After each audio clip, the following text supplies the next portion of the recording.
Listen, home builders now have 102,000 completed unsold units, homes, just sitting on their builder lots. I think that's kind of ironic. It's the highest level since 2009. Side note before we move on with the story, all they have to do is drop their prices and those suckers will sell, right? Anyways. As you can see from this graph, late 2021 was the worst, with the lowest new home builder inventory. Logically, that's when builders would have the most leverage to charge the highest prices. That is the lowest valley on this graph. So at 102,000 units, we're hitting the median almost on the nose dating back to 1987. The difference between this and other markets is not rates, believe it or not. We're not selling high rates. We're selling normal rates. I know that's hard for some to wrap their minds around. But it's true. We're just at historic averages right now. Now, what the difference is sellers are still holding on to yesterday's price, which is normal, but it's not going to move your house in today's market. See, that's the message, the sales part of this whole thing, that listing agents must take to their clients. You can't expect to move your home if you hold on to yesterday's prices in today's market. Have that conversation. In any event, loan officers can absolutely do something about this to help their situation at the point of origination. Talk to your borrowers about reasonable expectations. Could you imagine that? That some sellers are holding on to their prices, and though they may think absolute lowball offers are reasonable to put in, they're not going to work at this point. Talk to your borrowers about buying now and not waiting till the market hits the bottom. Yes, you heard me right. Buy now, not later, even if things get better. The reason is really simple. If rates drop by 2% to 3%, sure, that sounds good, but it also means that the market at that point is going to immediately overnight heat up, and all the concessions that we're getting today are going to leave tomorrow. These are vital conversations for a loan officer to have if you want to turn your clients into viable buyers who actually enjoy the process. Expectations up front. Your sales skills are of paramount importance in the market that we're going into.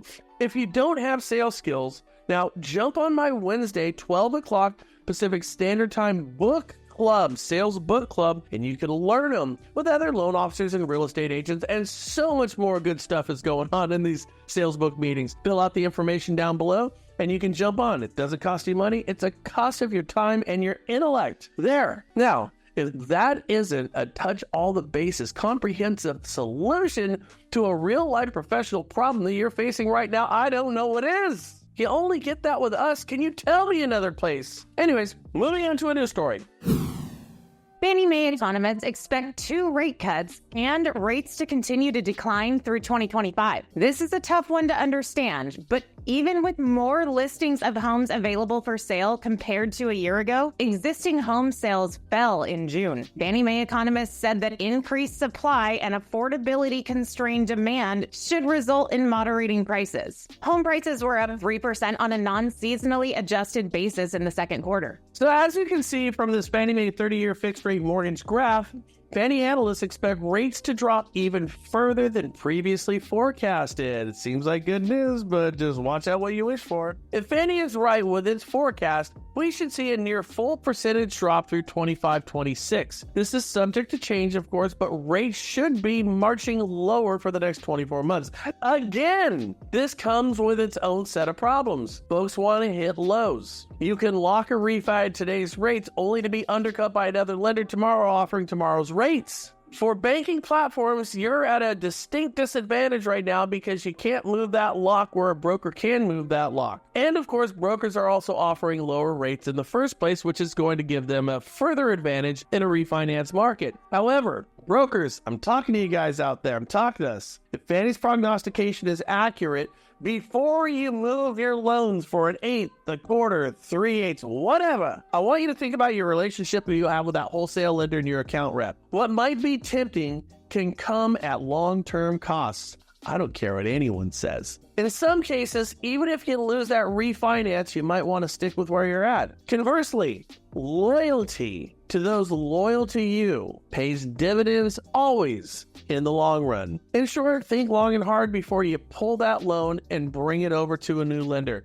I know there's circumstances where this happens, but just think about it and have a very clear conversation with your account rep if in fact you do that. Most importantly, make it up to them for yanking that deal, because trust me, in the market in front of us, it's going to happen again and again and again.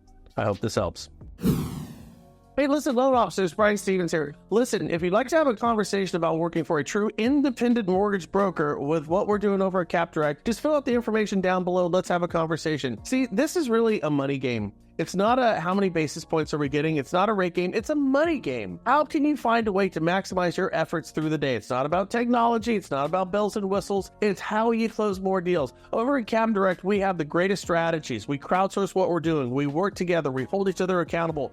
Everybody writes a loan who is involved with the entire process. No outside salespeople, none of that stuff. Everybody in the trenches, and it's working. We are closing more deals because we've got great strategies, and those things come crowdsourcing between our ears. Listen, if you want to be a part of what we're doing and learn more about it, fill out the information down below. It's different. A true independent mortgage broker. Now, as a loan officer, I just had a conversation. You got to be able to give yourself an out in the conversation when you're speaking with clients. I just had a transaction where somebody had a 670 credit score. The LTV wasn't working out where they needed it to be. So 670 is a pretty decent score, but we were limited in terms of the programs that we had. We could always talk with the real estate agent about lowering the score to get our LTV down. We could certainly go ahead and do that. We could talk with our borrower about working on their scores and doing a rapid rescore. There's a ton of stuff that we could do. The reason I bring this up is because rates are coming down right now. And listen, people are going to complain about rates going down just as much, believe it or not, as when rates are going up. As we've seen in the past, people, when rates are going down, want to hit the bottom. That's where you get chopped out of the knees when you're doing some of your refinances. You need to have your sales skills. When rates are going up, which is what we're coming out of, everybody wants yesterday's rate. Listen, as a loan officer and a real estate agent, understand what animal you are. You're a salesperson. Anybody can do the math on a loan. Anybody can fill out a contract. It's your ability to make it rain that makes it work. So understand who you are. You got to work on those sales skills so you can make sure that you're closing these transactions, because they are going to be more difficult. Some have the gumption, some don't.